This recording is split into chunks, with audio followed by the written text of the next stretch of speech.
All right, so I have to ask you, do you think that the fact that you're coming at this from a personal angle sort of made you bring something different to the war film? Because at the beginning, I hadn't even seen the trailer, and it's like, oh, it's just another war film, but it's definitely not. So I wonder if that sort of how you found your way into the genre. Well, yes, I did bring something personal to it. It's based on stories my grandfather told me. And I suppose ever since then, he was in his 70s and I was probably 10 years old. Mm-hmm. I felt like I had a personal connection to it.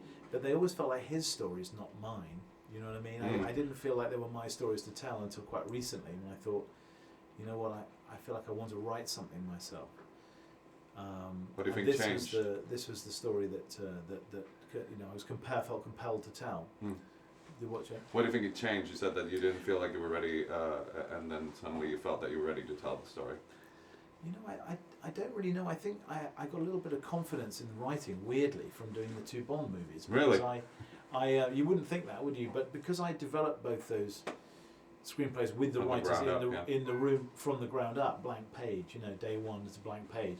I felt by the end, I thought, I think I could probably do this myself with the right project. Mm. I mean, and partly because with this movie, I felt like with the script, I was as much writing a description of the film I wanted to make as I was, you know, writing a conventional script. In fact, when we started shooting, we had a conventional script. We had another script for the crew, which was just maps of where the actors were walking and where the camera was going to move. Wow, interesting. Within that. So yeah, I mean, it was personal, and it has felt different for a number of reasons.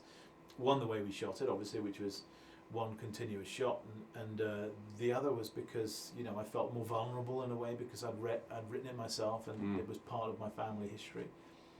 But you're also aware, well, you've got to try and make a contribution to the war genre that isn't a repetition. That's what I was getting at, yeah, and you definitely did. But let me ask you this: as a director, this has that sort of the intimate feel that you've gotten across in movies like Away We Go, Revolutionary Road, but the canvas is just gigantic. So was that a challenge to sort of, I mean, you put yourself there technically, like the canvas is gigantic, but you have to sort of put the audience in this sort of intimate space with these two actors. Well, the challenge was to be both epic and intimate, and for one not to sacrifice the other. So it was a dance constantly between the subjective filmmaking, which is very intimate, very close to the characters, and objective. You know, you had to see them tiny in this sort of two dots in this vast landscape. Sometimes you have to understand geography. And the distance they still have to travel. Sometimes you don't want to see what they're looking at all, you just want to see their reaction to something. So that dance between camera and character and landscape, all three of which are moving all the time, that was basically your challenge. That was the challenge, and it was like creating a sort of new language in a way, or a language that was very particular to this film. Because you also want the audience feeling every second passing. It's a race against time, and in many ways it observes more the rules of a conventional thriller, a ticking clock thriller, than it does a war movie. It's not a conventional war movie. There's no combat in it, hardly at all. There's very little bloodshed. But you know, and sometimes it's almost like a horror movie how it works. You know, the tension, yes. Well, that thing of, you know, you don't want to. You're terrified of what's around the next corner, but you know you have to go there anyway, because you have to keep moving.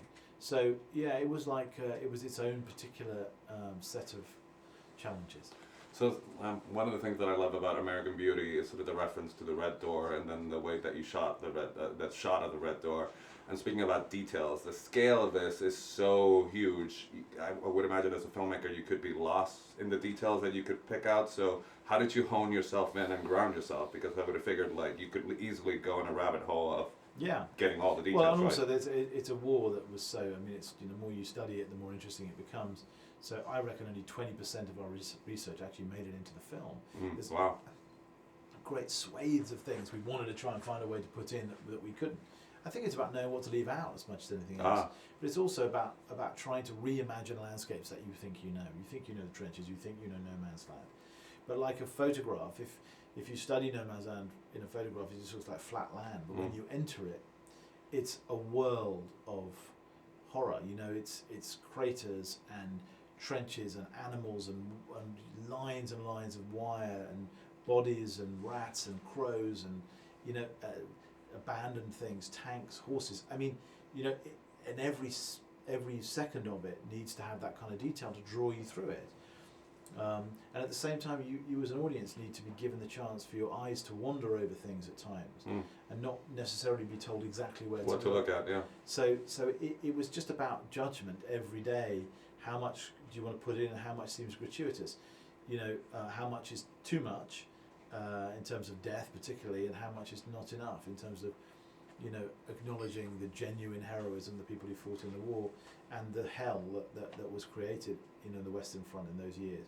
So it was always a balance, but I hope we managed to get close. You did a wonderful job, and my time's up. Pleasure Thank talking to you. you, sir. Pleasure. Thanks All right. very much.